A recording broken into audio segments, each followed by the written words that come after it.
Hello, Myra. How are you? Good, how are you? Pretty good, pretty good. Just running in. Just got back from Iran's got a new listing. We're gonna, hopefully she's getting it right now. Uh-huh. Met with her and the seller. The house? Yeah, I met her at the house. It's kind of an interesting, one. She wanted me to go out and take a look at it with her. Okay. I went over there to Yeah. see if I could help her out a little bit. Yeah. That's good.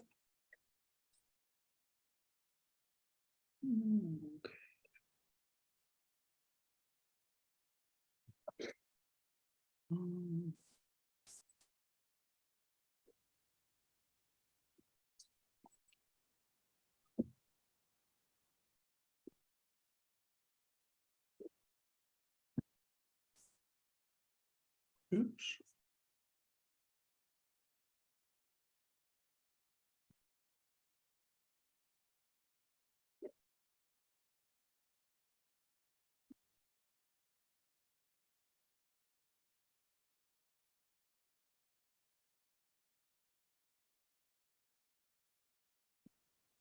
This is the fourth one of these we've done. I think this is the fourth one.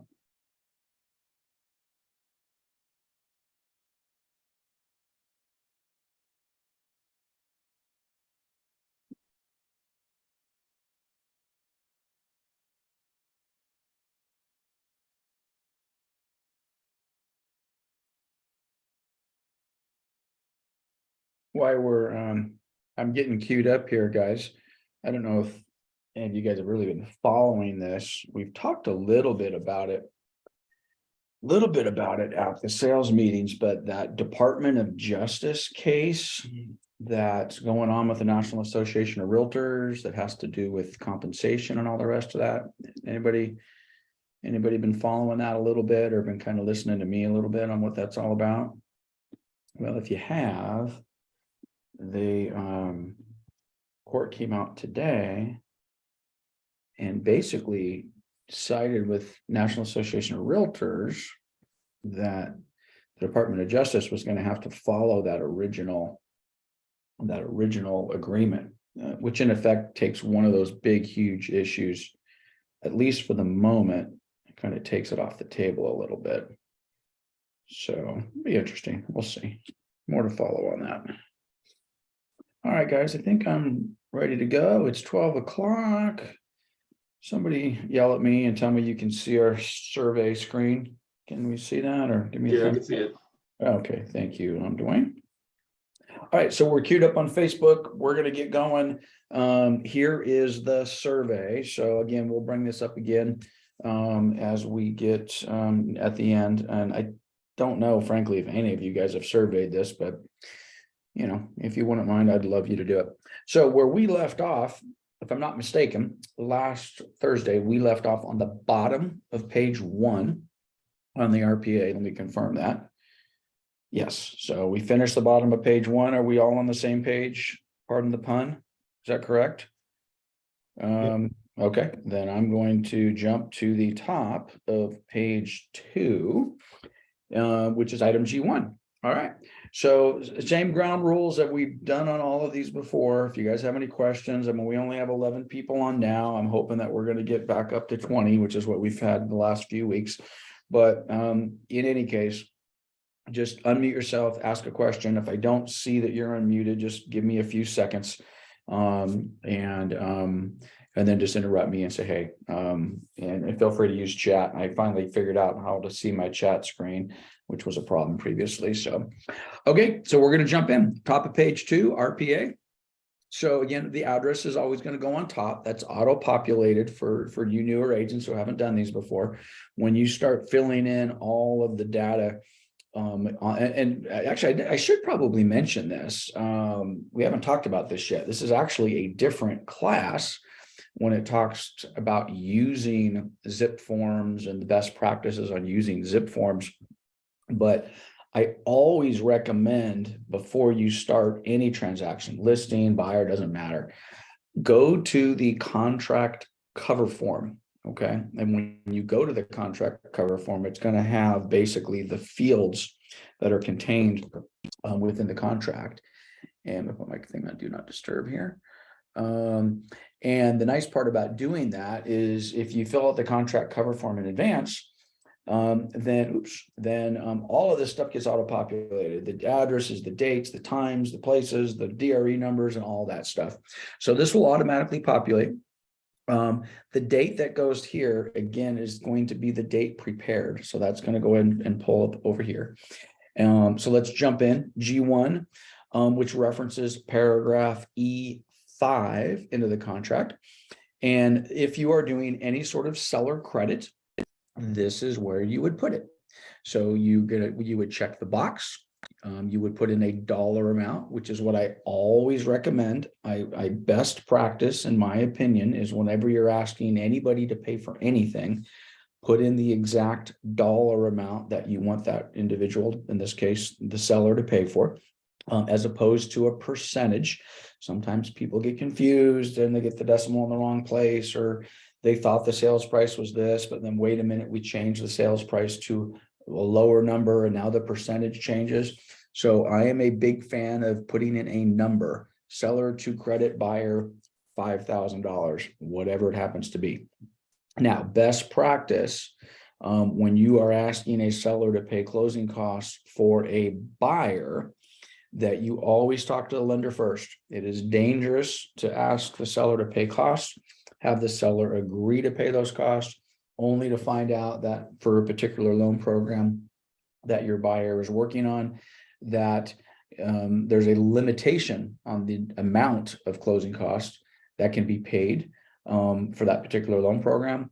And now you've got a problem. You've now have the seller agreed to pay $15,000. The lender now comes back and says, well, the maximum they can pay on this is $10,000.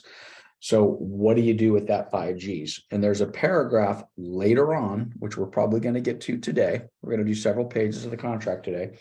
There's a paragraph in the contract that specifically talks about if you ask for more money than the lender allows, by the contract, it says that the seller is basically the seller gets the benefit of that. So if the seller agreed to pay 15 grand, the lender subsequently then comes in and says, well, no, they can't pay that. They can only pay five grand or 10 grand. Well, whatever that difference is, that's to the seller's benefit. So in other words, it's like, oh, well, the seller now just got an extra 5 grand. Let's lower the price. Contractually, that's not what it says. Contractually, it says, frankly, you messed up. Therefore, when I say you, in theory, the agent, because buyers don't normally make these decisions in a vacuum. And then this can cause you a lot of heartburn. So the closing cost numbers are going to go here. You do have additional terms, seller credit to be applied to closing costs. So it's giving you that blanket closing costs, or you can plug in something else. Again, be careful what you're plugging in here, because it might not be consistent with what the lender will allow. For example, if you come over here and just on your own, you guys have decided that, hey, the roof on this property is going to need some work. And I think $5,000 would do it. And you said, great, we're going to ask the seller to credit the buyer $5,000, and you check the box to repair the roof. You, depending upon the type of financing, you have more than likely opened up a can of worms with the lender, because the lender and the underwriter may look at that and say, apparently we got a problem with the roof. Let's deal with that now. Let's not deal with it in the form of a credit after close of escrow. So they very well may ask for a roof certification. Matter of fact, I can almost guarantee you they would ask for a roof certification. And they very well may want that handled prior to close of escrow. Whereas if you didn't plug in the $5,000 to be credited towards a roof repair, more than likely it's never going to come up. So be very careful what you're plugging in here and what those closing costs are. One other thing, and this is fairly vague.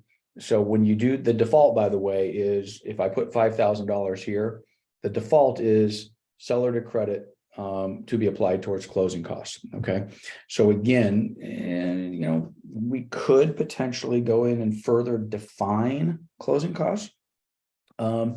We don't use these terms nearly as much as we used to. And I keep turning to Dwayne, because, Dwayne and I are the old guys in the room and we've been doing this together. Back in the day, we would be very specific and we would define closing costs as recurring closing costs and non-recurring closing costs. Depending upon the loan program, that could make a difference. Those terms appear to be a little less in vogue today. But just to give you an idea of where this could potentially come up, a non-recurring closing cost is exactly what the words say. It happens once and it does not recur. So it happens one time, non-recurring closing cost. So what are we talking about? We're talking about an escrow fee. Buyer pays it once, doesn't pay it again. Title fee. Buyer pays it once, doesn't pay it again. Loan discount points, fees associated with obtaining the loan. Buyer pays it once, doesn't pay it again. Those are all referred to as non-recurring closing costs. Now, a recurring closing cost is a thing like, and again, it's exactly what the name implies, it's recurring. So you have a closing cost at close of escrow, and then that closing cost or that cost recurs again and again and again and again. So what we're talking about on things like that could be things like property taxes, okay, homeowners insurance, that sort of stuff. So where you can sometimes, especially with some older seasoned agents, where you come in and you just leave this at closing costs, there might be a debate after the fact that says maybe the buyer's closing costs were only $7,800, but the seller agreed to pay $10,000. So we got a $2,200 difference. And now we want to apply those to a different category. For example, non-recurring closing costs. So you might get into a battle that says, no, we never agreed to pay prepaid taxes, or we never agreed to pay prepaid homeowners insurance. Whereas the way the language states up here, it's closing costs. So generally speaking, you should be fine. But I could see somebody making an argument that says, you cannot apply that money towards that particular cost.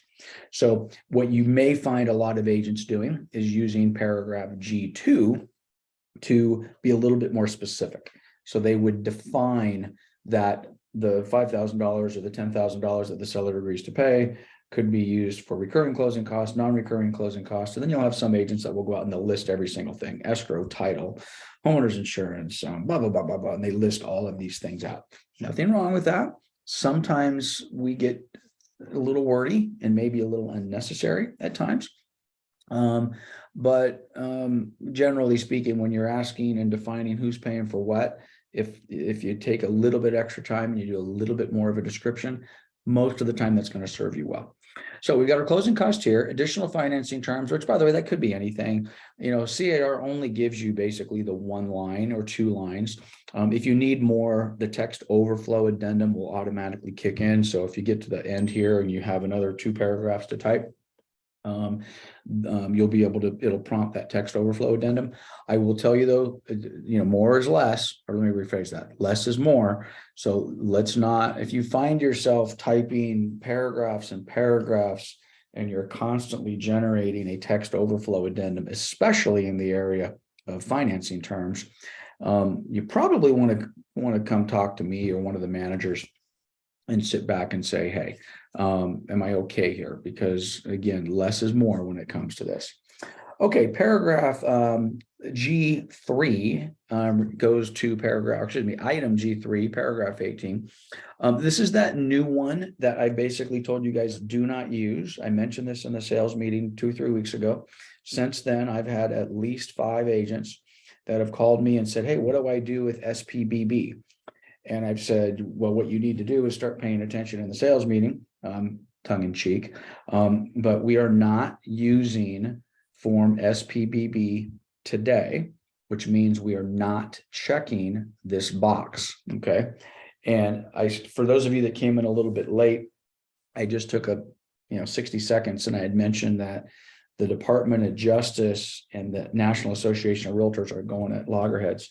And it was either yesterday or this morning, one of the appeals courts said that particular issue that the Department of Justice and NAR are going to battle with is basically set aside, and the Department of Justice cannot proceed with that. that case is specifically tied into paragraph G318, which means if that section of that case doesn't go any further, we will probably never be using paragraph G3 and form SPBB. So for now, leave it alone. There are other cases going on right now. Depending upon how those go, I'll do a red alert, or I'll certainly mention at a sales meeting and training, says, hey, guess what? Things have changed. We are now checking paragraph G3 and we are going to be using SPBB.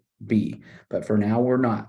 Having said that, later on, when we get through the contract and we get into the addendums, we will review this addendum just so you know what it is and how it applies. Again, this is another thing that I like. I mentioned last week that I like the formatting of the new contract. And one of the reasons I like the formatting of the new contract is I think it kind of is in your face with a lot of these items. One of those items is, have we verified the cash that is sufficient to close this deal? This would apply in the event, I'm not, well, I guess I will go back. So if we up here on page 1, over here, we said this is an all cash deal, page 1, item 3A. So if we checked item 3A and we said the purchase price is $1 million all cash, then this paragraph would apply. And let me get back there. And what we're saying here is we have verified that cash or the sufficient funds to close, which is sufficient funds to close, by the way, is different than the sales price. Sufficient funds to close is the sales price plus whatever required closing costs that the buyers need. Again, newer agents make these mistakes all the time. You talk to them. Oh, go ahead. Oh, I have a question, just really quick, going back to G1. Because I know a lot of agents are asking for credit towards the rate buy down. If you ask for credit for the rate buy down, you're supposed to check other, right? Because I have an agent argue with me. He wrote it on just the amount and he didn't check other. So that would go towards closing cost. So I just had to had him revise the offer because they wouldn't, right? Quite honestly, Myra, it's the same thing that we were just talking about. You know, honestly, if I'm the listing agent and you write that offer and you say $10,000 closing costs and you did not check other, and maybe down here you said, you know, $10,000 to be used for buyer's rate buy down, whatever. I'd be fine with that. Okay, whatever. Somebody else might say, no, that's not correct. It's not a true closing cost, which I would beg to differ. Why is it not a closing cost? It's a closing cost. Okay. But again, someone's going to say, oh, it's not. And you look at definition 4.2.3 on the mortgage handbook. So someone else is going to say, check the box and put rate buy down. So it's the exact conversation we just had. So your experience now may just lead you to say, every time you do that, you're just going to put in rate buy down. Okay. Now, but this is how I'm going to defer on this. So, okay. So I'm going to answer your question the way I'm going to answer a lot of these other questions. You are not going to answer that question yourself. And quite honestly, the other agent really probably shouldn't be answering that question either. The person who's going to answer that question is the company and the loan officer who's doing the loan. So if my buyer is doing a loan and we've determined that, hey, my buyer needs a rate buy down, and how much is that going to cost? And it's going to be $5,000, $10,000, whatever it happens to be. I'm going to ask that lender, how would you like me to word that in the contract? Because the person that's most important, not that the buyers and sellers aren't important, of course, it's their contract. But the person who's really most important when it comes to the language and what box is checked is the individual that's sitting at the loan officer's company called the underwriter. And if the underwriter doesn't like the way that language is put in there, then the underwriter is going to make you redo it. Okay. So I would say both are correct. And generally, I don't say that when it comes to these contracts. There's always one's better than the other. But I would defer to what the lender asked you to do. Okay. Okay. So if the lender says check the box and put, to be used for rate buy down, great. If they say under additional terms, the above item in G1 is to be used for rate buy down, so be it. Write it in there. Okay, cool. Okay. Okay, so the cash to close, where I think I left off, is just remember that includes the actual cash for the purchase price plus whatever closing costs. Again, I think I was heading down a quick little story of a newer agent. Sometimes, hey, you know, they're buying a $500,000 house and it's a 20% down payment, and they need $100,000. The buyer says, cool, I got $100,000, and great, you get ready to close, and the buyer's thinking, I need $100,000. And then they get a letter from, or an email from escrow that says, hey, you know, your total funds to close is $118,000. And they're like, what do you mean? I thought it was $100,000. Well, nobody told them. As basic and as elementary as that may sound to some of you who have done a few deals, this happens every day, where the buyer did not understand when they were told they were doing a 20% down payment and the down payment was $100,000. They didn't realize they had additional closing costs, even though they got the loan estimate and even though they got the CD. You know, people don't read that stuff. So just make sure your buyers understand. Now, this particular paragraph, H1, is specifically referring to the cash offer. Best practice is, and by the way, the default is when you submit the offer, along with the offer, you have attached to the offer a copy of the proof of funds, copy of the bank statement, copy of their 401k statement, whatever it is. Of course, you can redact out all of the personal private information, but the default says you've written the offer, you already have in possession the proof of funds, and you're submitting that with the offer. Now, if you don't have it in your hand, well, that's bad, because I would not write an offer for cash on any property without a verification of funds. But if you don't, you check the box. The default is now you're going to deliver that proof of funds within 3 days. Or if you're like, well, gee, I can't get it for 3 days, it's going to take me 6 days, then you would check the box and you would put in 6. But that's bad news. If I'm the listing agent, I'm not accepting your offer. I'll say, come back to me when you got proof of funds. I'll wait 3 days. And by the way, if another offer comes in that's better in the next 3 days, you may very well lose it. So when you're doing cash offers, make sure you have that proof of funds. Years ago, this was more difficult because everything was paper and it was somewhere else. They had to go to the bank. Now everybody has this stuff on their phone. And generally speaking, if you've got that much cash laying around, even if you don't, everybody has access to a mobile banking application, and within seconds can generally pull up some sort of proof of funds that can be emailed, text, printed, whatever it happens to be. So you want to get that, of course. Verification of down payment and closing costs. This is basically exactly the same as H1, except in this case, it's referring to, I'm not doing a cash deal. I'm doing a 20% conventional. I have that 20% in cash. Oh, by the way, my closing costs are going to be X amount of bucks. I have that X amount of bucks, and I'm now providing that to you. Same exact conversation though. Same exact conversation. I'm submitting it with the offer. If I don't have it, not best practice, check the box, get it within 3 days, or if you need longer than that, get longer than that. Seasoned listing agents aren't going to accept any offers without proof of funds. It'll just be not so much an automatic reject, but it'll be like, okay, we will entertain your offer when you give us proof of funds. Let's not waste anybody's time. Verification of loan application. Again, best practice is your buyer's already submitted a loan application with your team lender. All right, that's done. Okay, so I have a document from ABC Mortgage. That document says Mr. and Mrs. Smith have filled out an application. They were approved. This is what I have. Their credit's sufficient, whatever it happens to be. If you don't have that, again, same thing, check the box. I'll have it later. But guys, we should really not be writing offers on folks that have not been pre-qualified and taken a loan application. Now, I live in the real world. I understand this. Like, Lance, really? You mean they actually have to have a loan application taken? I do understand that in real time, the buyer's spoken to the lender, they've been pre-qualified, they've been sharing documentation back and forth, the lender has given you the thumbs up, but they haven't necessarily taken and done a full-blown loan application. For the most part, you can kind of get away with that, okay? As long as you have some documentation. Hey, Irene, you're unmuted. Did you want to say something, or you're making noise? Yeah, I just wanted to make sure that, because I believe a lot of buyers don't understand, like when I get leads from the up city, Yep. they'll tell them that they're approved, they're approved. I said, so you have all the D written, you have all that stuff, etc. Well, they say, well, they told me I was qualified. I said, there's two different meanings. Yeah, They don't get it. So Yeah. you got to make sure when, that's what I learned, because approval versus being qualified, that qualifying letter that they'll send with the offer, that's Yep. not to me, that's what you're talking about, correct? well, yes, in part, but a much larger conversation, but let's have it because it ties into basically exactly where we are in the contract.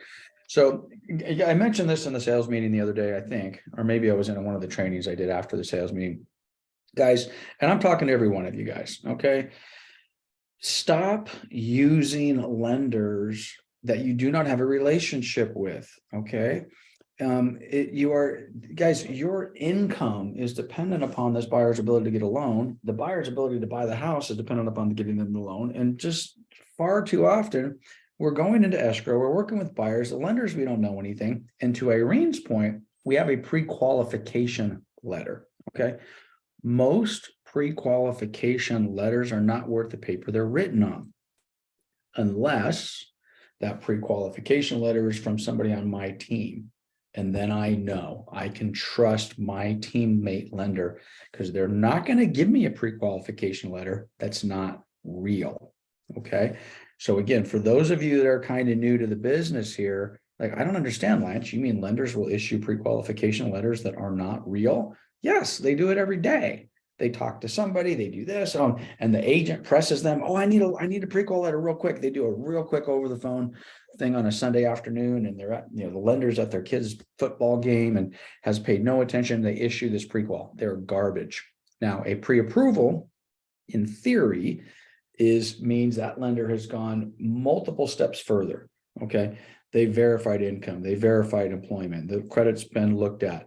They've done a desktop review, which most of these loans, guys, I'm getting a little bit into the weeds, but they put the information on the computer, they click a button, it shoots it over to Fannie Mae, and then Fannie Mae shoots them back and says, hey, you have a DU approval, a direct a desktop underwriting approval. That's how the business has been for many, many years.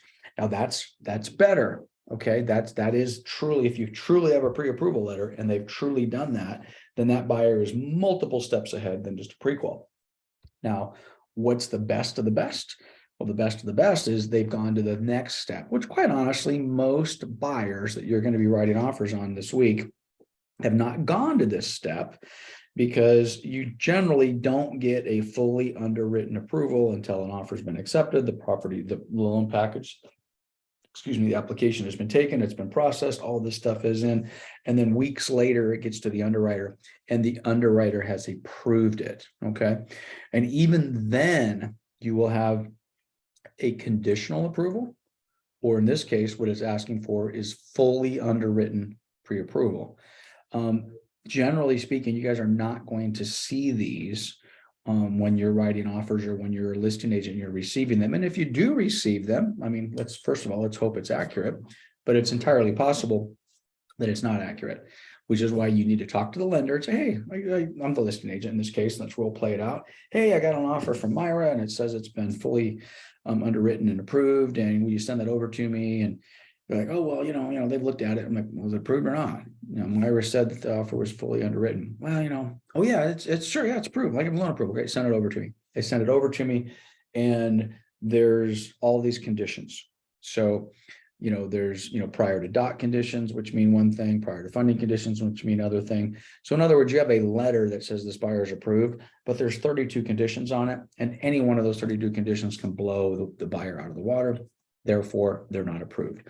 So be very careful. So that is my commercial to you guys, to make sure you're using your teammate, and you make sure that if you don't control who the buyer uses, you are at least contacting that buyer. You're calling that buyer, not that buyer, you're calling that lender and saying, hey, I'm Lance. You're working with Mrs. Smith, the buyer's agent's Myra. We've never worked together. Let me ask you a few questions. Let's go through this. Let's make sure we're on the same page. Very, very important. This will save you guys just days, weeks, months of aggravation if you do it correctly.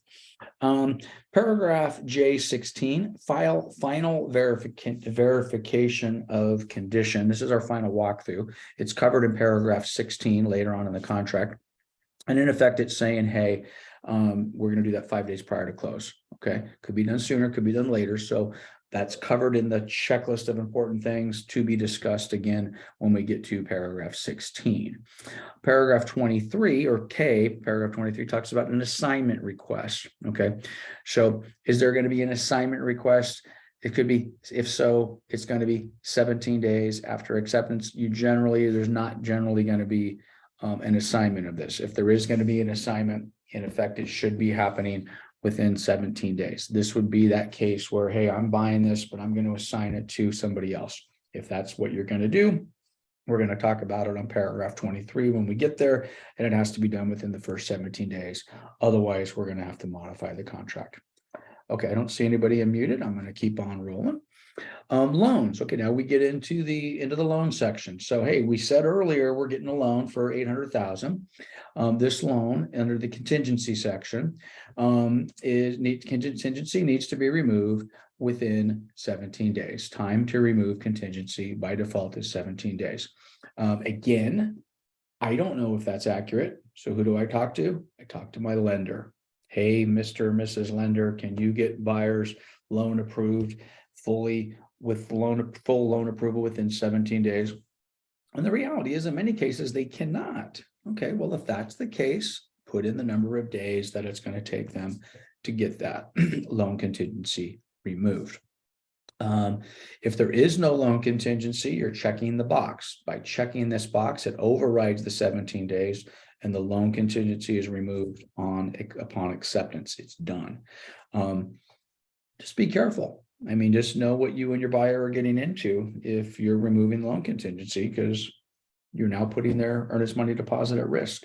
By the way, all of these contingencies, I am going to go back a minute. Everything under this contingency section really ties back to page 1 of the contract and ties into the earnest money deposit. Okay, so when we're talking about contingencies, what we're really talking about is how much money have we put on paragraph D1, and is that buyer willing to risk that money in connection to removing or not removing the contingencies. We get hung up a lot on contingencies, and sometimes I'll have multiple, long conversations with the agent, and we're going over and over to my guys. I'm like, well, geez, well, how much is the deposit? Well, the deposit only $2,000. I'm like, really?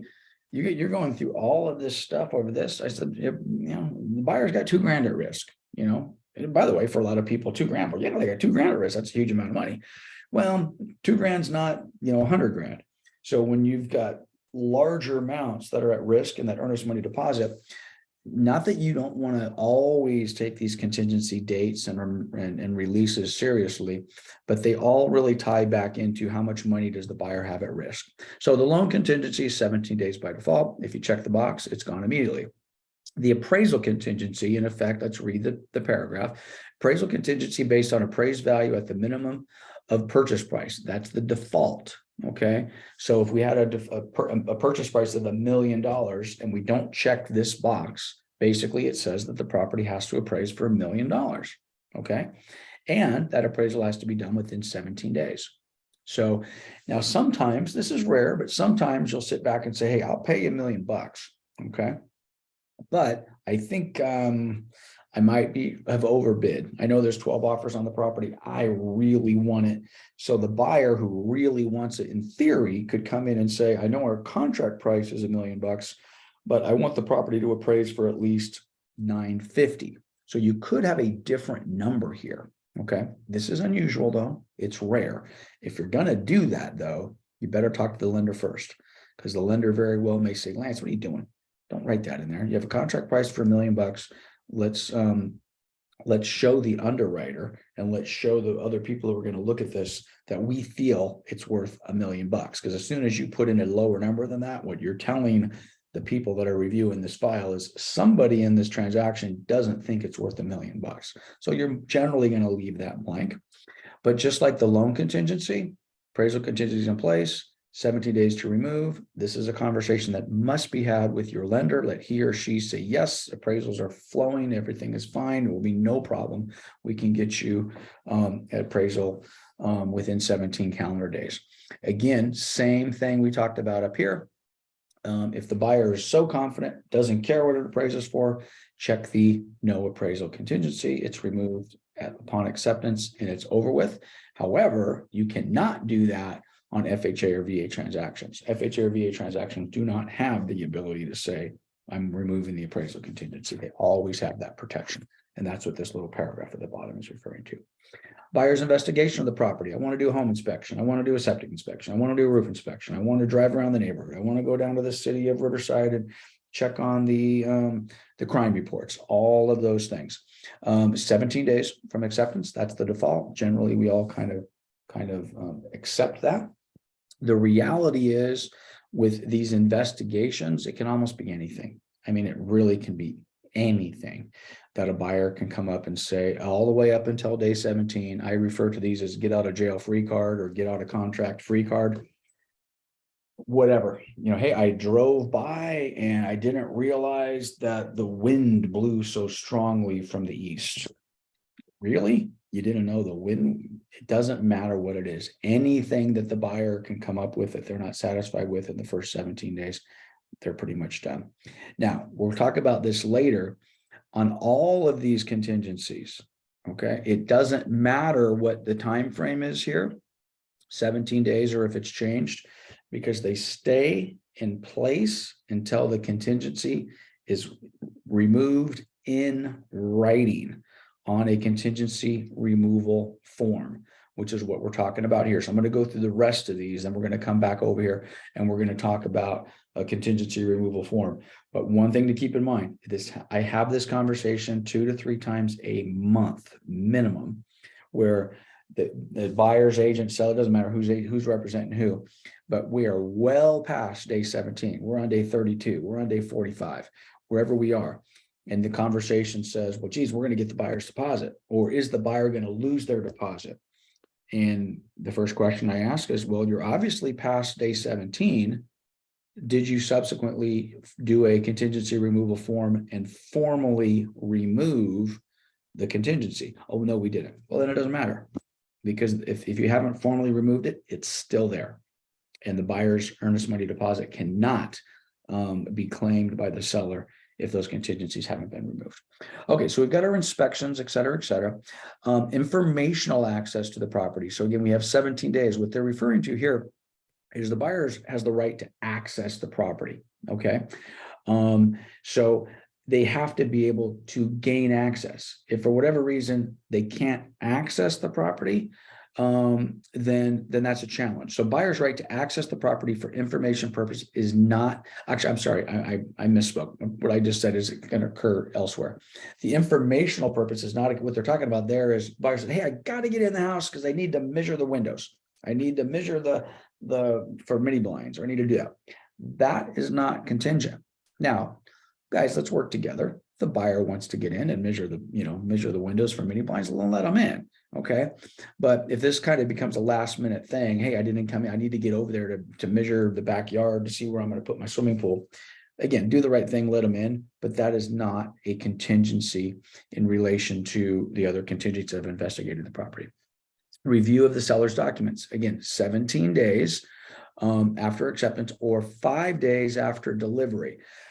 So what they're meaning by that is if the seller delivered, let's suppose on day 1, hey, here's a transfer disclosure statement, or here's a preliminary title report, or whatever it happens to be. Okay, well, they've got that time to look at it. Okay. But let's suppose they don't get that until day 16.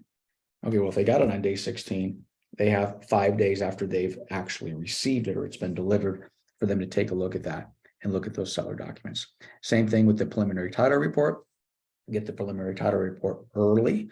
Any sort of CID stuff, those are your homeowners association documents, your bylaws, your CC&Rs, the minutes to the homeowners association meeting, rules and regulations, architectural committee stuff, all of those things. This is another one of those things that listing agents tend to fail miserably at, is when you get that listing, start gathering that documentation, or at least get over to the homeowners association, say, I'm gonna need to get this documentation.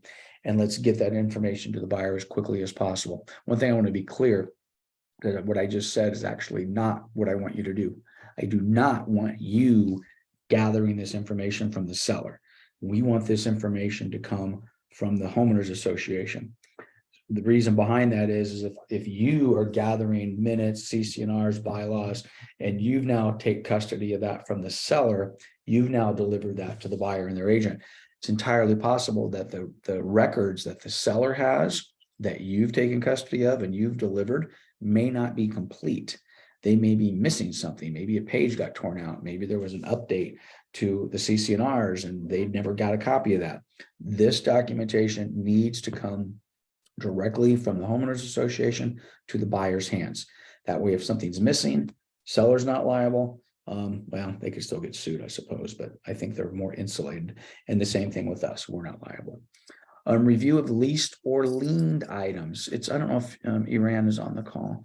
I don't see her, but I just was out with Iran on a possible listing, an hour ago, and walking around the back of the property, and there's solar panels up there. Ask the seller, hey, what do you own those? And okay, I don't know.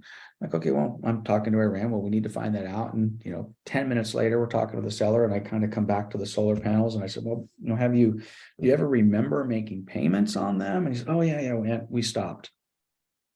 I said, well, you stopped?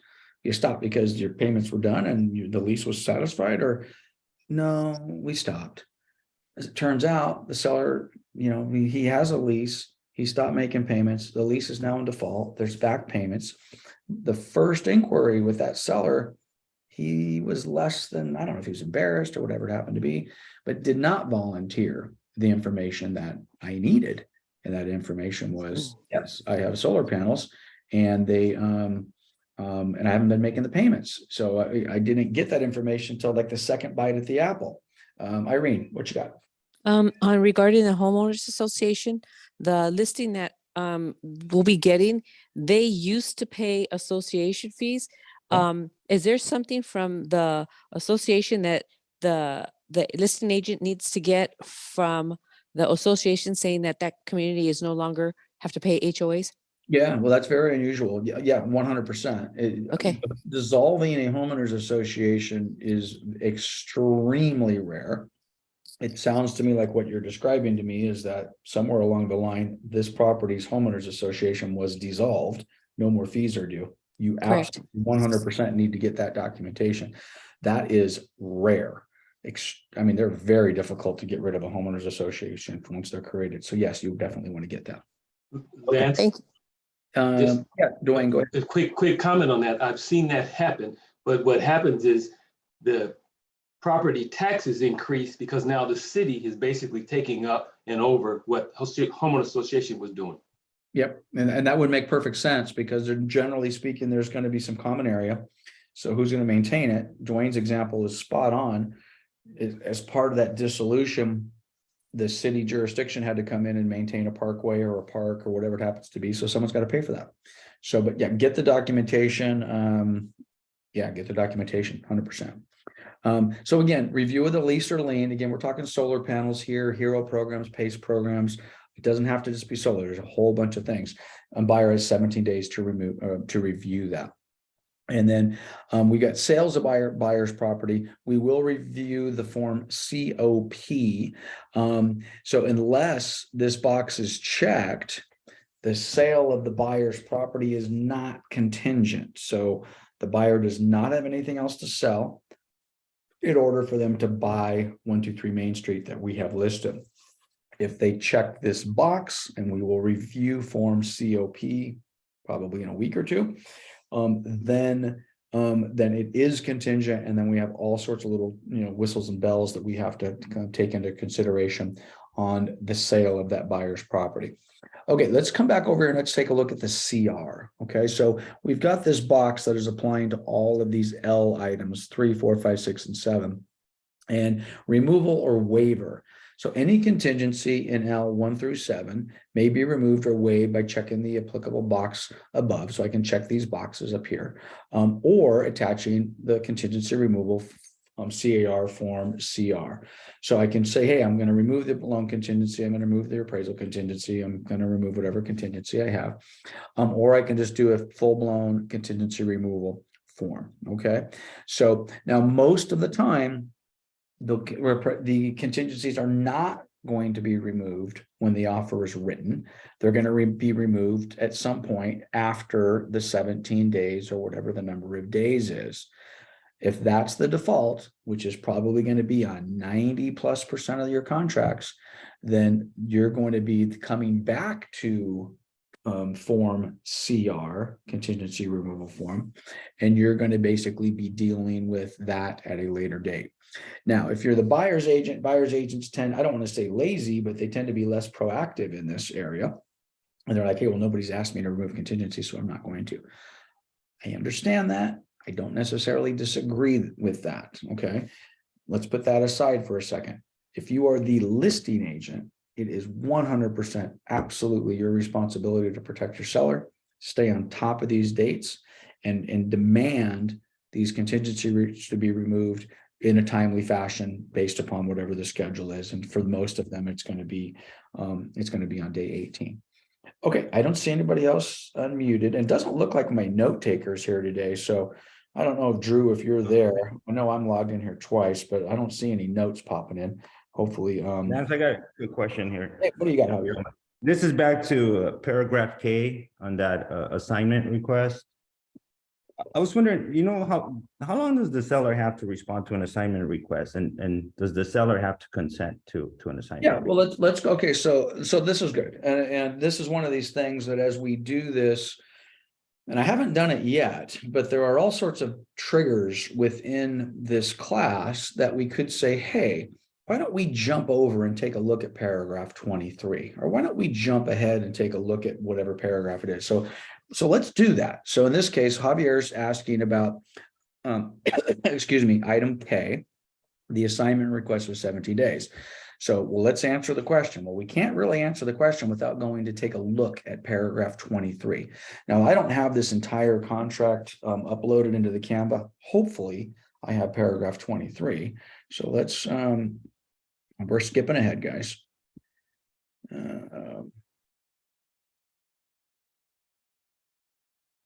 Lance, this is on your Canva? This is on Canva. Yep. Oh, okay. Wow. And Austin helped me with this earlier today. So I'm skipping ahead. And all I'm doing is I'm just going through the RPA. I'm now on paragraph 10. And hopefully he got us to 23. It might not be here, darn it. Keep your fingers crossed. Okay, guess what? We didn't make it to paragraph 23. Okay, so I don't have paragraph 23 handy. So Javier, what I'm going to want you to do, rather than me take the time to go through and pull one up, because I could go find one, just hold on to that question. The short answer to your question is no, it doesn't have to automatically be approved. Okay.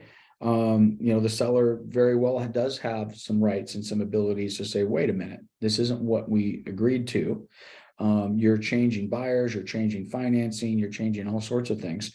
So when we do get to paragraph 23, and I apologize, I don't have it loaded up here. We will actually, you know what? I think actually, we are going to do paragraph 23. So I'm going to do this a little bit differently. And I didn't start off the class this way today. So I'm going to start off the class now, 45 minutes in. So I'm going to go back to the very first slide here, guys. So we're going to go back to the very beginning of this Canva. Okay. And this is slide 1. There is a link to the PDF course materials. So you guys should have this. So I'm going to click on this. I'm going to, oh, oops, let me present it. And so in the course materials that I have made available to you guys, it's the very first link. You click on that. And we have the listing package, we have the contract package, we have all that. Well, within here, guess what we have? We have paragraph 23. So let's take advantage of this. So I'm scrolling down here and let's get to fair housing. Okay, so we're on the RPA. Bear with me, I apologize if I'm making you dizzy. And okay, so here we are. Paragraph 23. Can everybody see me? Everybody see this? Yes. Okay, great. Okay, so what we were just referring to is now referring us back to paragraph 23, assignment and nomination, okay? So let's read through this a little bit. Buyer shall have the right to assign all of the buyer's interest in this agreement to buyer's own trust. We already have a caveat, okay?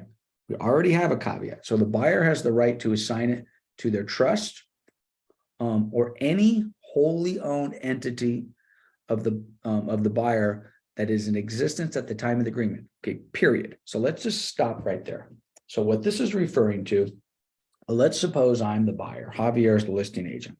I write the offer as Lance Martin, and just an individual. Paragraph 23 says I have the right to transfer that all the rights in this contract over to the Lance Martin Trust, as long as I own that trust. Okay.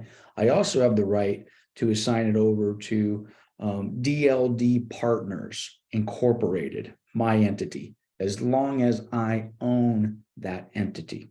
Okay. And also, either one of those assignments must have been in existence at the time the offer was written. So in other words, if I write the offer today, Javier and his client accept it, 4 days later, I create a trust, the Lance Martin Trust, or I create a corporation, the Lance Martin doing business, whatever corporation, but I created it after this date, I no longer have the right to do that. So under those circumstances, the buyer has the right to do it. The seller can basically can do nothing about it. And why would the seller do anything about it? Why would the seller care if the buyer's buying it, but at some point prior to close of escrow, the buyer wants to transfer it into their living trust, right? I mean, people do that. That's what we do. It's done all the time. That's best practice. So basically, your first sentence in paragraph 23 says what the buyer can do unilaterally, okay? The rest of this, otherwise, the buyer shall not assign any of this to anybody without first getting the approval of the seller. Okay, so when you get to that assignment section, some agents look at that and says, "Oh, well, I can just assign it to a second buyer. I'm going to resell it, or I'm going to this." Well, you can do that, but you can't do it without, if you can see my highlight, the separate written consent of the seller. Is that clear?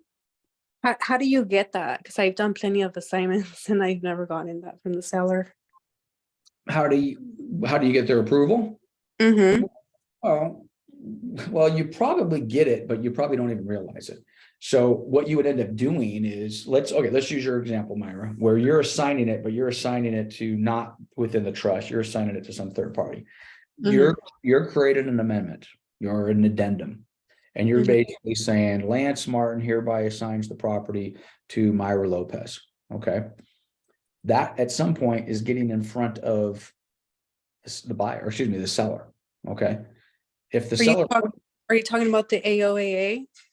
Or Um, you're talking about something prior to sending the AO? well, it depends. I don't know. It depends on how you've done it. If So you, the way I've done it, well, let me finish my thought, and then we can use a real life example.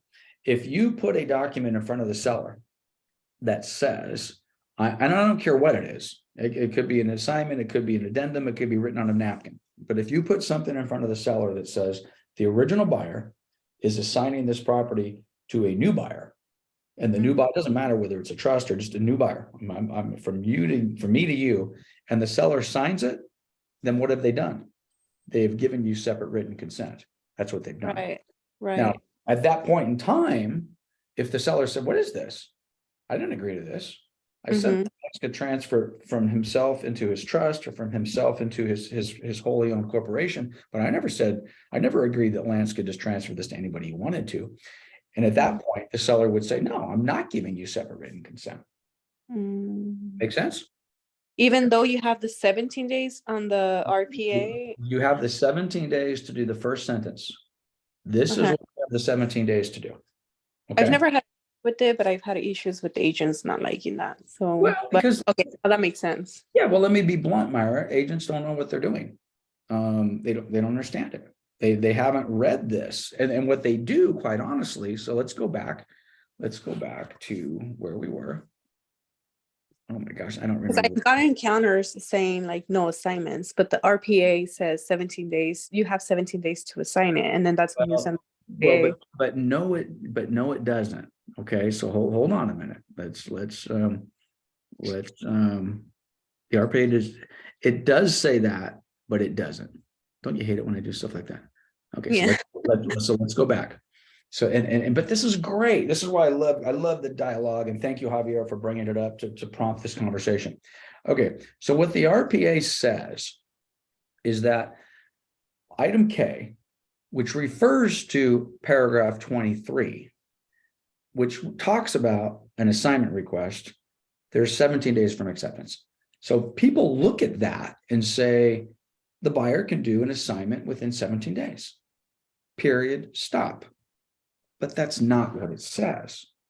What it says is paragraph 23. They can do this within 17 days. Can you guys see my highlight here? The little one? They can assign it to their trust, or they can assign it to their corporation. That's what they can do within 17 days. Mhm. The whole rest of this paragraph all has to be agreed to and approved upon by the seller. Okay. So, okay, I have one more question. Say that we open escrow, got acceptance, open escrow, the new buyer is the one sending the EMD, and then I send the AOAA and the seller doesn't agree to it, then they can lose the EMD pretty much. That is 100% correct. That is 100% correct. And if at that point in time, if what they're doing is they're coming back to you and they're saying, wait a minute, you agreed to an assignment for 17 days. This is why this class is so valuable, guys. This is why this is so valuable. So now you're like, well, no, that's not what I agreed to. I agreed to allow you to assign it to your trust or to your corporate entity. I did not agree to you to assign it to anybody you want. Oh, okay. Oh, wow, I didn't even know that. I didn't do Well, yeah, well, that's why you guys need to get into contract college once a year. And to be honest with you, I don't feel bad because there are a lot of agents who. Yeah, I thought it was 17 days to assign it to another LLC. I didn't know it had to be, for the same person or the same person's LLC or trust. Correct. Buyer's identity. Correct. The LLC has to be owned by the buyer, the original buyer on the contract. Right. Oh, okay. Okay. Unless the seller just signs off. And if they sign off, then they have otherwise agreed. Which Yeah, happens yeah. all the time. Happens all the Yeah, time. I haven't had any problem. So, but now I know. So thank you. You haven't had a problem because you're lucky. I know. So after they send the EMD, okay. You get into escrow with me. I and I'm- literally just opened one. They sent 20,000 for the EMD, and I got the AOA sign, but I Well, didn't know that part. You open escrow with me or Javier, you're gonna have a problem. You try to, right, Javier? When buyer tries to assign this to some Yahoo buyer, she's got a problem with us, doesn't she? I'll be nice about it. Of course, we're gonna be nice about it. Okay, guys, so let's keep on rolling. Julio, I see I you. have a What do you follow-up got? question on that. Okay, And that involves the language unreasonably withheld. Because if it's a trust or a wholly owned subsidiary, it's an automatic. Yep. But if the buyer does assign it to a third party, and that third party provides the seller Yep. with all the agreements, the disclosures, and agrees to everything that the original buyer had agreed to, then at that point, the seller, according to this language, can't unreasonably withhold approval. yeah, but when you start getting, and I don't disagree with that, and you've read farther down into that paragraph, which we will spend more time on this paragraph when we get there. You are correct, but I got to tell you, you're asking for a fight, and you might be asking for a fight with me. Because I'm the listing agent, you're the buyer's agent, and you're saying, Lance, you're being unreasonable. And I say, well, define unreasonable. And you're like, well, yeah, but we got this, and the new buyer's been qualified, the new buyer's got this. I'm like, Julio, I had 7 other offers on this property. Mhm. I had 7 other offers. Okay. The only reason I accepted your offer was because you had Mr. Smith and you had this, and I accepted your offer based on Mr. Smith, not a buyer that looked like Mr. Smith. Okay, financially with paperwork. I had 6 other offers. So it's gonna you want to go through court, you want to go through mediation, then I'm gonna have to bring in these 6 other offers, and then we're gonna have to determine what's reasonable. because I reasonably could have accepted 6 of these other offers. I accepted your offer with buyer number 1, okay? So if you want to talk, and again, I'm being a little argumentative on purpose here, just trying to have some fun, but when you get into that definition of, oh, you're being unreasonable, you might be right, but there is another side of that argument. There is another side of that argument. And this is especially true, guys, in the example I just gave you, where let's use a different example, but it's kind of sort of the same, okay? The buyer changes financing, okay? And we're going to talk more about this later on in the contract. The buyer says they're going to put down 20% conventional. And then, 5 days later, they say, no, I'm going to do FHA, okay? And to Julio's example, they come to us and they're like, they've got a full approval and everything looks good. And the seller's costs are exactly the same and there's no change whatsoever. And is it unreasonable for the seller to say no? Let's have a little dialogue on this. So who wants to play with me?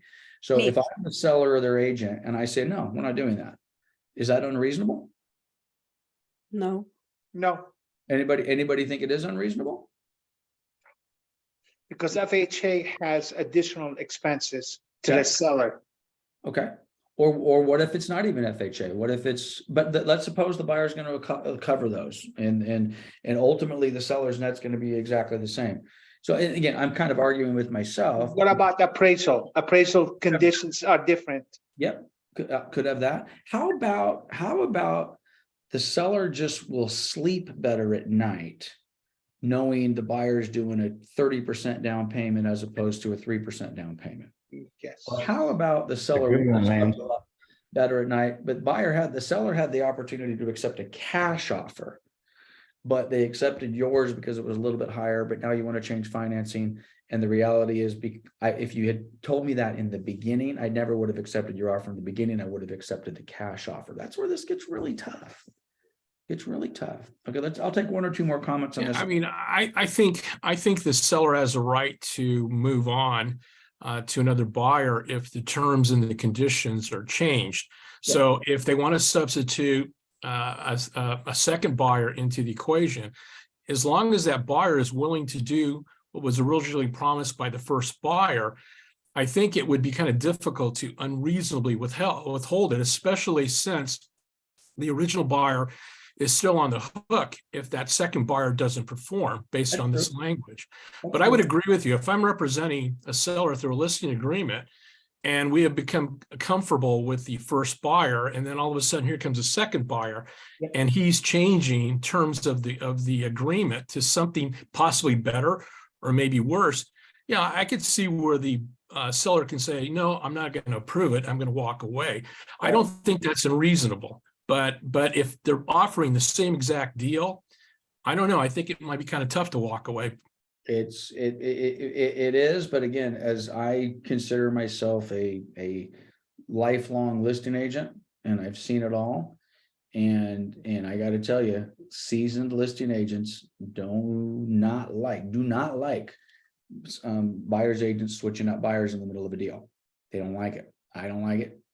There's an agent who is on this Zoom right now. They will remain nameless unless they want to identify themselves, but they're one of you guys on this call, called me over the summer, said, I've got a buyer. We're going to do a substitution.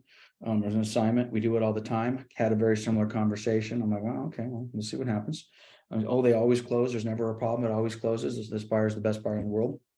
Sometime after that, I had that conversation with that agent. They did the assignment. Guess what happened? The whole thing blew up. The whole thing fell apart. This was the same agent I had talked to a month earlier that said this buyer always performs. There's never an issue. It doesn't happen. It does happen. And again, but Julio is correct. There are a lot of places within this contract that if ultimately it gets litigated and it can be shown that one party or the other party was not being reasonable, then there's some problems with that. Going back to earnest money deposit, which we're going to talk about. If someone is unreasonably withholding an earnest money deposit at a cancellation, the seller in that case, if they wouldn't let the deposit be released, can be held for additional damages. It's not a lot of additional damages, but additional damages.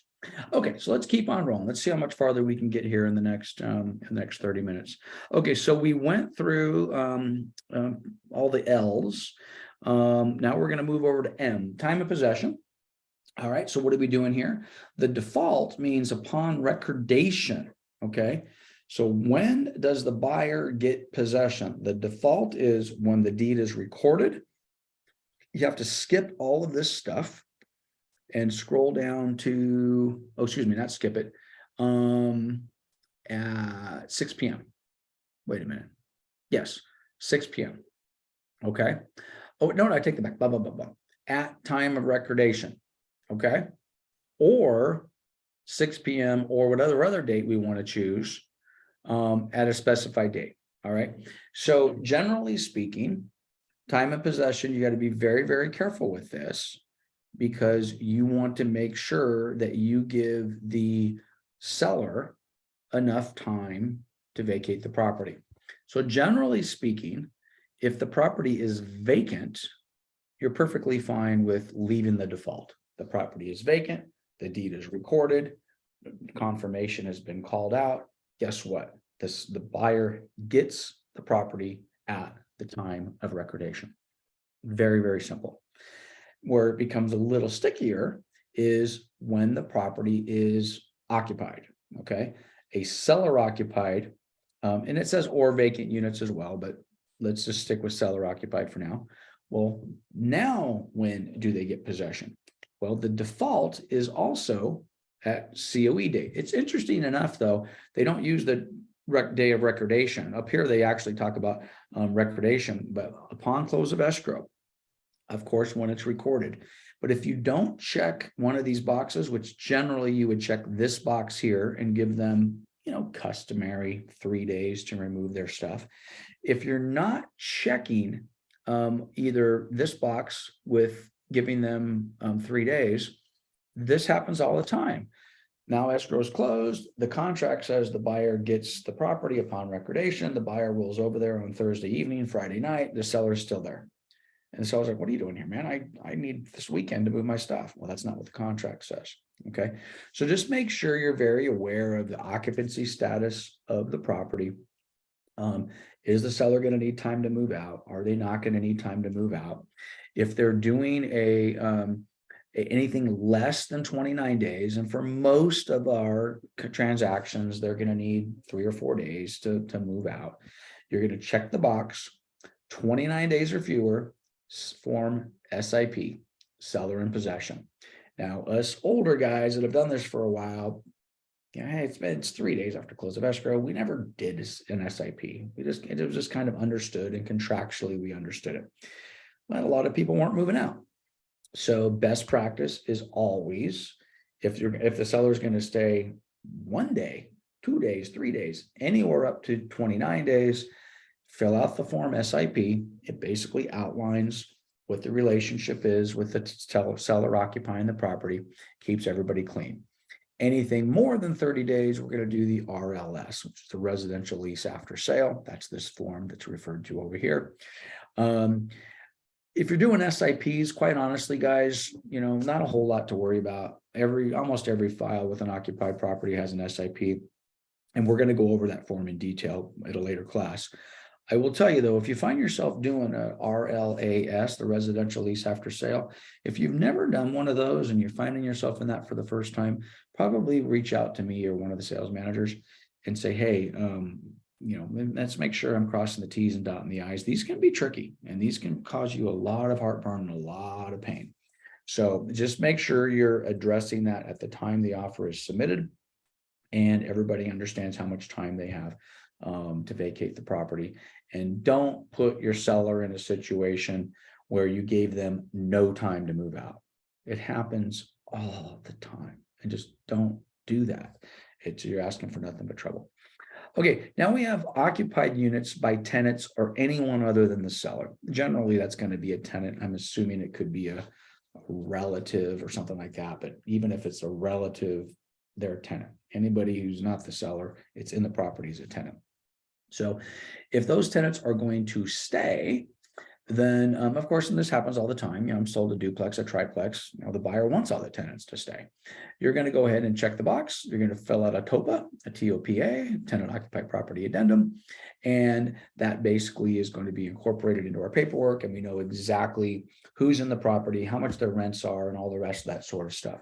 There's a variety of other documentation that we're going to be talking about later on in the car contract that we want to make sure we're clear.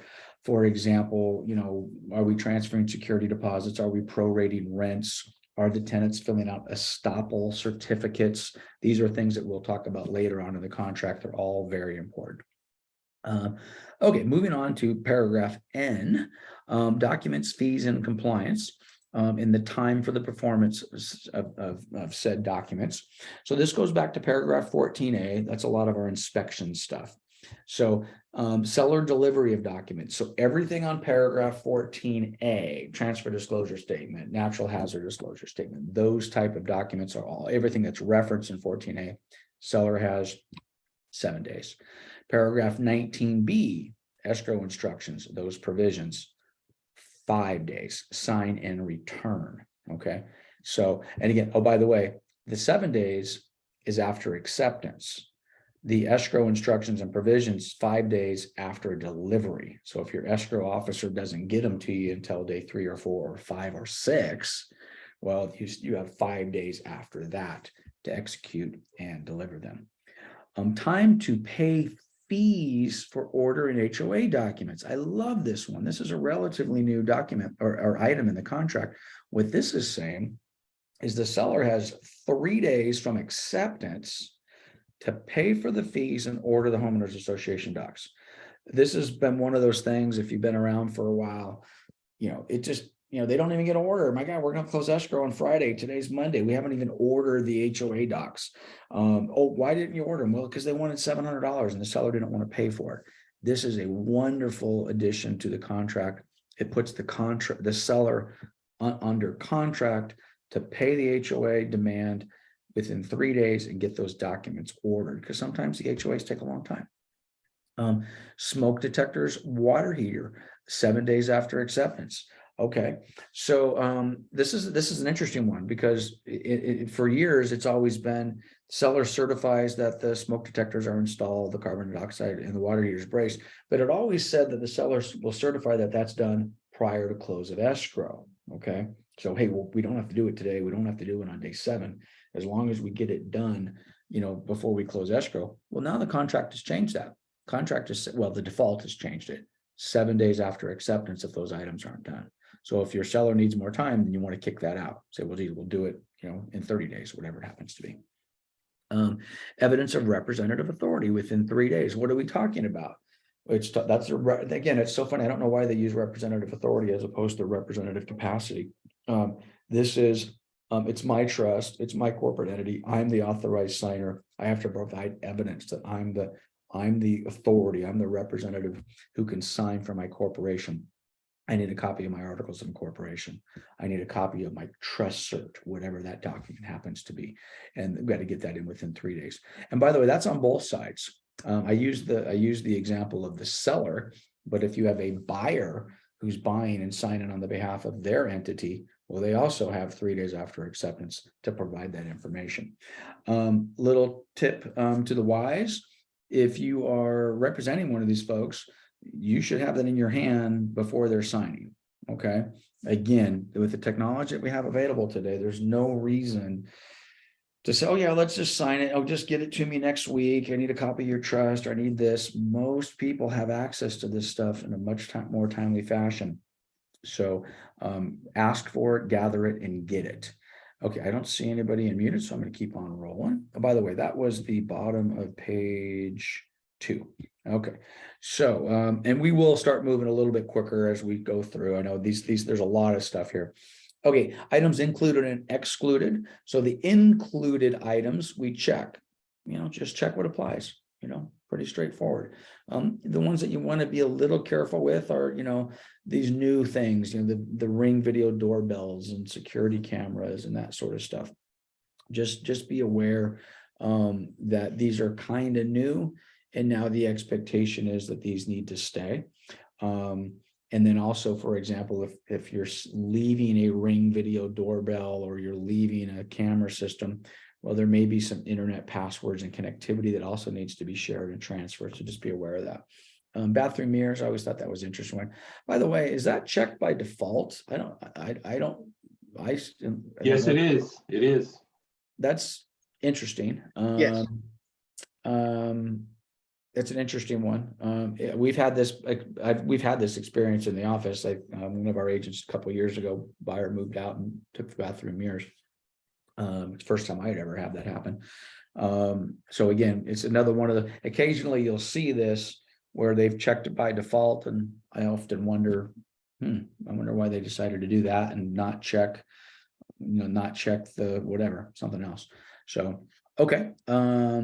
Items excluded. Well, this is where you would put in, the pool equipment or grandma's ceiling fan or whatever it happens to be.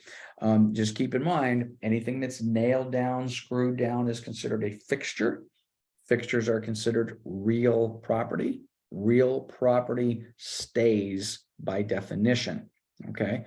So if there's anything that's screwed down, bolted down, that the buyer, or excuse me, the seller wants to take with them, best practice is to tell them to take it before the buyer even sets eyes on the property.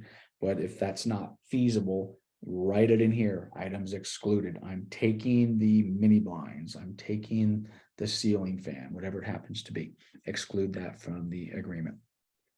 Allocation of cost. Now we get to start talking a little bit about money. So all of the Q's are allocation of cost. This one's referring to paragraph 10A and 1011. So who is going to pay for the NHD? Generally speaking, that is the seller. So most of the contracts I'm seeing today, the seller is checking that box. If there are additional items, we're doing an environmental report or we're doing whatever we're doing, you would check it accordingly. But for the most part, the default is going to be check the seller. And then you have an opportunity to put in, if you want, hey, we're going to use NHD or First American or whatever it happens to be. We have a couple of grab bags here. I want to get a termite report, a septic report, a roof certification, a whatever. Who's going to pay for it? Buyer, seller, both. Be careful on both how you do that. If you do both, give a little bit of definition, 50-50 or whatever it happens to be. But plug those in accordingly. If you're asking for a report that sometimes comes with a certification, and you put it here, we have a couple of other options elsewhere in the contract. But if you do put it here, make sure you're clear. Because all that, if you put it in this section and you're just saying, hey, I'm going to get a roof inspection, and the seller is going to pay for it, all that says is the seller gave you a roof inspection. Doesn't say anything beyond that. So just know that, I got an inspection. Well, thank you very much. It's going to cost $5,000 to replace this roof. Now what? Well, all you asked for was the inspection. So if you're looking for some remedy, we either need to put some other language or you're going to see some other options here later on in the contract. Smoke alarms, carbon dioxide detectors, water heater bracing, 99% of the time, seller's paying for that. These are all statutory. These have to be done.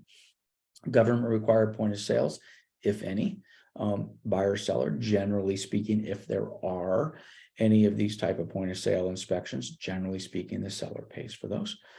Government required point of sale corrective remedial action. Okay, this just says I got to do the inspection. This says who's paying for it. City of Linwood, I think I've used this example for you before. The very first house I ever sold in my real estate career in 1987 was in Linwood. Linwood has a city inspection, and this is 35 years ago. It's legit, and here's the inspection, and this is what you got to do, and you're not doing it unless you close escrow. And if that was the case, and we were using this contract back then, who's paying for that correction? In that case, it was the seller. It's generally speaking how it's going to work. Escrow fees, who's paying it? Buyer, seller, both.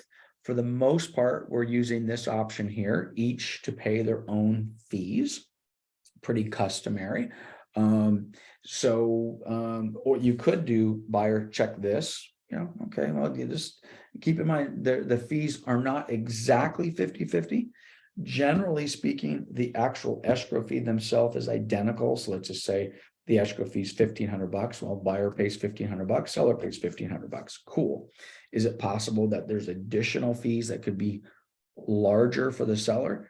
Yeah, because there's 4 different sellers and there's only one buyer. And escrow has to do 4 different things for the seller. And there's a bunch of loans. And there's all sorts of nonsense out there. So the seller could have heavier fees than the buyer.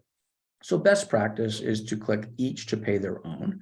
Escrow holder, if you're representing the buyer and you have a request, then you're of course going to put in Cobalt escrow and fight for your escrow officer.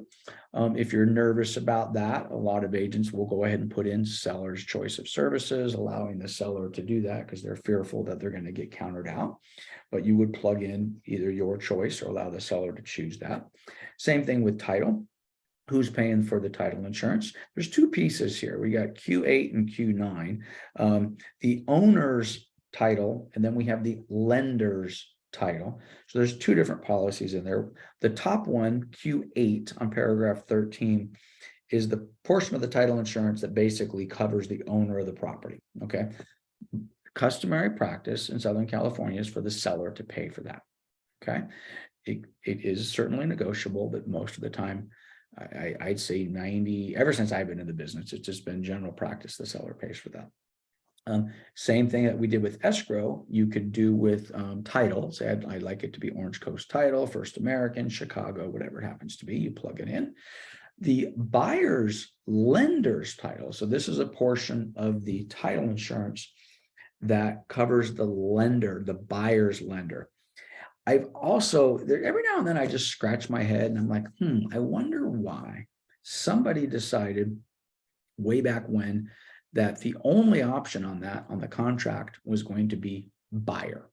So by default, buyer is paying the lender's title insurance policy, of course, unless otherwise agreed, blah, blah, blah, blah, blah, blah. Okay, so they don't have an option. This gets back, however, to how we started today. And let's just suppose, for example, we said seller agrees to pay $5,000 of buyer's closing cost. Well, a portion of those closing costs could be this fee right here. They could sit back and say, oh, well, the buyer's lender's title insurance policy is $800 and the seller has agreed to pay out of the $5,000, the $800 for this. I have no idea why this is the way it is, and it doesn't have an additional option. I've asked for, I think, for 30 years at the CAR attorneys, and they just look at me like I'm nuts. But it is what it is. So the seller can pay this, but you just have to ask for it somewhere else. Otherwise, by default, the buyer's paying for it. Okay, moving right along. Now be careful with these. Don't just start checking boxes if you don't know. Okay, so the county transfer tax, generally speaking, the seller pays for the county transfer tax. County transfer tax are normally based upon a $1.10, $2.20, $3.30 per thousand of the sales price. That's just the way the formula is. Different counties charge more taxes. Generally speaking, the sellers are paying for this, don't have to. City transfer tax, by the way, every county has a transfer tax, period. I don't know how many counties we have in California, but every county has a transfer tax. Not every city has a transfer tax. So you need to know that. So if there is no city transfer tax, then don't check the box, just leave it blank. If you haven't clicked it, there's nothing to pay for. But if you don't know if there's a city transfer tax, what a lot of agents do is they just say seller, seller, seller, seller, seller, seller, seller. They just start clicking seller, okay? It's not the worst thing in the world, but I don't like it, okay? Don't ask the seller to pay a fee that doesn't exist. If you did ask the seller to pay a fee that doesn't exist, well, of course, they're not going to pay it. But to me, it's just contractually ugly, okay? So let's not do that. Again, we have some defaults in here. HOA fee preps. Seller has to pay for that, okay? Could the buyer pay for it? I suppose, but there is actually statute that in effect says the seller is paying for this. I don't know why that came about, but by default, seller is paying the HOA fees. This would be the fee that you would pay to the homeowners association. The homeowners association management company would prepare all the documents and send them over to escrow so they can be given to the buyer. The certification fee, guess what? Buyer has to pay for that. Why don't we have a choice? I don't have the answer for that. That is by default, in the same way that the seller could pay for the buyer's lender's title insurance back here. Okay, we could deal with this the exact same way. So if we're asking the seller to pay buyer's closing costs, one of those items that we would add would be the HOA certification fee, and the buyer would pay for that. Is there a transfer fee? Who pays for it? And again, unless otherwise agreed, seller shall pay for separate HOA move out fees. A lot of HOAs have really weird different things, especially some of the higher end HOAs. If you have any experience like down in the desert around some of the golf courses, some of these HOA fees, the transfer fees, the certification fees, the move-in fees are ridiculous, like $80,000 if you want to be a member of the golf club. Okay, just you know, oh, by the way, if you don't pay them, you live on the golf course, but you haven't paid the 80 grand, guess what? You're not a member of the golf club. And in a lot of those exclusive neighborhoods, I mean, that's a big deal. So we're not just talking like a little condo HOA transfer fee of $500. This can be serious money. Private transfer fees, these are rare. They're pretty much non-existent anymore. But but they're out there and they've been grandfathered in. So if there is a private transfer fee, by default, the seller is paying for it, or you could say buyer, seller, or both. And quite honestly, this little language right here, this is why I don't know why we don't use something similar in these other items I talked about. If it's generally the buyer, say buyer, or if checked, seller, or both, or if it's generally the buyer, seller, use something like this. In private transfer fees, they've used this option, but up here on the HOA fees, they didn't.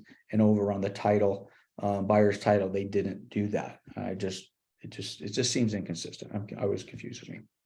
So we got a couple other things. What else might we want to do? You know, other fees or costs. What is it? You put your example in here. Who's going to pay for it? Pretty straightforward. Home warranty. Plan chosen by buyer. I love that language. Home warranty plan chosen by buyer. What they're doing here is they're saying, hey, buyer, you're choosing the plan. Does it cover the pool? Does it cover the roof? What does it cover? So you've made an affirmative decision, not the listing agent, not the escrow fee, not the seller. You chose what you wanted. And you also chose, well, both buyer and seller agreed who's going to pay for it, what it's going to cost, and who is the company. Always best practice to let the buyer decide what coverage they're getting, what company they're using. Not all home warranty companies are created equal. Dwayne, what do you got? Just want to mention that, and that wording is new. Yes, it is. Yeah, 100%. That's what, thank you. I don't have a red line version of this. I wish I did, but there's some language in here that's an improvement. Dwayne caught that. I was about ready to blow right past it. It is new, and I think common sense would dictate the change came about where the buyer subsequently probably complained or filed a lawsuit or sent a complaint to DRE that was like, hey, I didn't get what I wanted. I didn't get the coverage I wanted. The company, they chose a company and they're horrible. Okay, so guess what? Okay, buyer, you chose. So, and then of course, the last one on this particular paragraph is the buyer has the ability to waive. Never, ever recommend the buyer waive a home warranty plan, home protection plan. If they choose to, that's fine, but I don't care if the house is brand new, get a home warranty. Hey, Mike, what do you got? On Q16, I was told by a lawyer who taught the contract at CVAR Yep. not to put termite repairs because by doing that, both agents can be sued by the seller when the repairs comes in like say 6,000 or 7,000, and the seller can say, you know, you guys forced me into accepting something I didn't know what the future was going to be like. So I was told is to be careful with that, leave it blank, wait for the report, then do a R&R.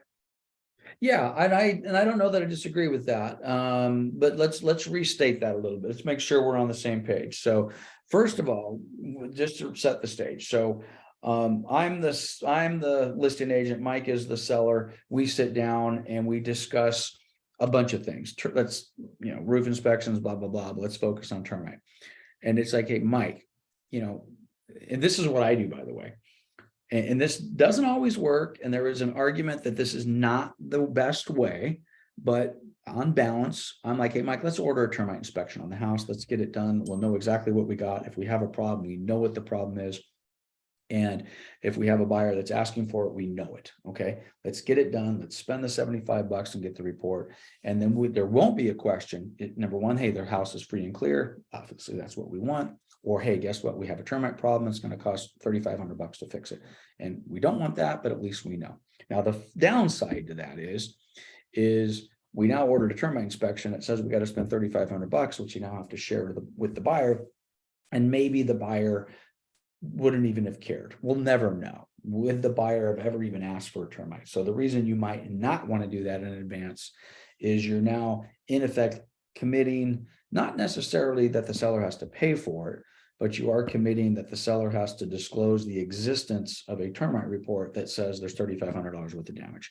So with that being said, if you don't do that, getting to Mike's example, and the buyer does ask for a termite, you have a couple of options. Okay, you can come up and you can say, let's go back up here. You can come up here under this report section and say, give me a termite report. Seller's going to pay for it. Okay, all right, fair enough. That's just a report. We don't know. We don't know what the cost of that's going to be, which would mean that we're open to a future negotiation. Termite report comes back clear. Hey, that's easy peasy. Seller spent $75 or whatever it is for the termite report. Buyer's happy. Everyone's happy to close escrow. Termite report comes back with findings. Okay. Then now we have to renegotiate. So in that case, it's $3,500. How important is this to you, Mr. and Mrs. Buyer? Seller doesn't have to fix it. Seller goes, yeah, I give you a report. We never agreed to it. So then you start that negotiation. So I think part of the concern is, and I don't know about a seller suing, you guys, I think any one of these paragraphs, we could come up with a scenario where a seller could feel that they were misrepresented or given bad advice and drag us into a lawsuit. So I don't get overly wound up over under this situation, the seller is going to sue. And if you don't do this, the seller's not going to sue. I certainly agree on loss mitigation, and let's be smart and let's try to lessen those opportunities. But having said that, if you are agreeing to something where Mike was going with this, and Mike, let me throw this out there. And if you have a different example, then we'll kind of wrap up our class today on this topic here. So I know it's right at 1:30. We'll be done here as soon as we finish this example. So if let's just suppose, again, we're negotiating this and we say, hey, we're going to get a termite report. We don't know what it says yet because we haven't ordered it, but the seller agrees to pay up to $3,500. And that is a total guess. Okay. So depending upon what that report says, maybe that number is 0, maybe it's 35, maybe the actual cost of correction is above 35, which again means now we have that negotiation.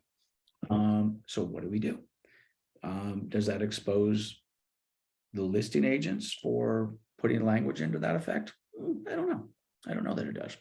One of the challenges with I'll tell you this, and I've had this happen more than once, and this isn't necessarily on a termite report, is where the seller said, hey, I'll give you the report, and if there's a problem, I'll agree to pay up to $4,000.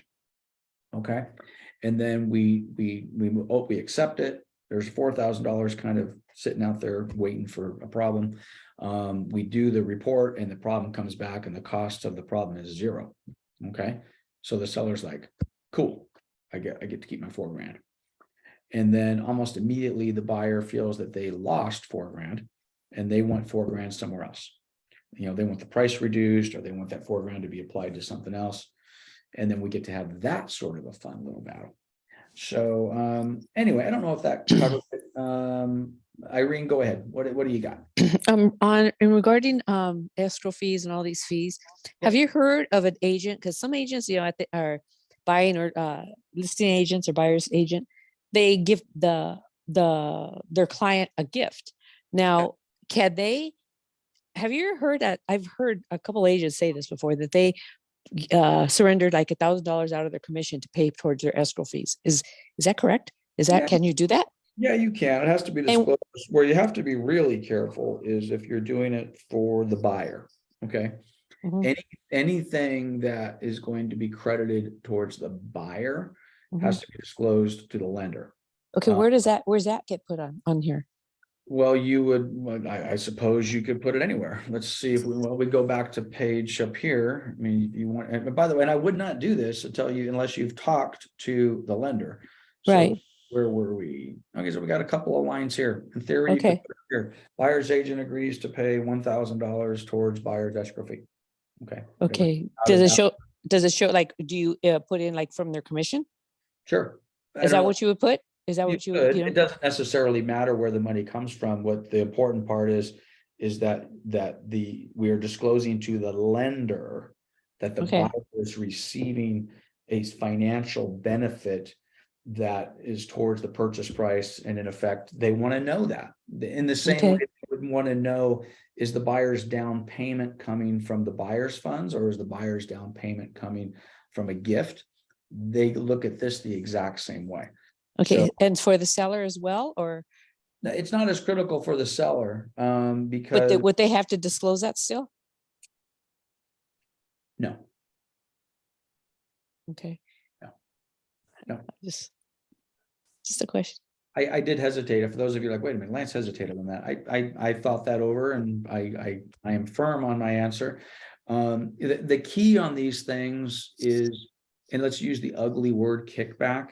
You don't ever want to be in a situation where specifically a lender is in effect accusing you of kicking back funds, because you guys sign forms. You guys realize this, especially on the FHA. You'll have a document put in front of you, and it in effect says, are these the true and term, is everything that's in the contract true and correct? And are you blah, blah, blah, blah? And, are there any third parties, straw buyers, this or that? And agents will sign those documents. If you're giving money to the buyer, in effect, assisting them with down payment, closing costs, and their ability to qualify for the loan, that must be disclosed. Not Right. illegal, as long as it's disclosed. The seller doesn't have that same relationship. So for example, it's nobody's business, even though we tend to disclose these things now. We didn't used to, but is the seller paying a 6% commission, a 5% commission, a 4% commission? Is the listing agent receiving more commission than the buyer's agent? These are behind the scene contractual arrangements. And it's generally not a problem unless it involves the buyer. And if it involves the buyer, disclose. Okay. All right. Okay. Thank you. Okay, guys. Okay, we're 4 minutes after 1:30. I don't see anybody else unmuted. I don't see anything else in chat. So just to set the stage as we move forward, we still have, where are we? We're on page 4. Yeah, so actually we're going to finish up page 3. The rest of these pages do tend to go a little bit faster. So oh my God, we're just dragging through the RPA. So we'll get through the RPA. The disclosures also tend to go a little bit faster. So I know we just finished week 4, I believe. In theory, we have 6 more weeks to go. I'm feeling pretty good that we're probably going to hit that 10-week session. So we'll do the RPA probably for 2 more weeks, and then we'll start jumping into the disclosure forms and all the fun little extra forms, and we'll go from there. So, okay, gang, last chance. I don't see anybody unmuted. Oh, Veronica, we'll let you close it I up. wanted to say thank you. Great class. Thank you. Oh, you're so, hey, fill out my survey. Okay. So Okay, go I in there. will. Yeah, we're sharing, and by the way, they are for me. I want to know that internally, we're all trying to sit back and say, how are we doing? What can we improve? And Drew and Drake and myself and Paul and now Rachel's helping us out. So we really are looking to get your guys' feedback. So thank you, Veronica. You made my Okay, day. thank you. Okay, guys, have a wonderful day. Go sell something. We'll talk to you later. Thank you. Bye-bye. Good class. Thank you.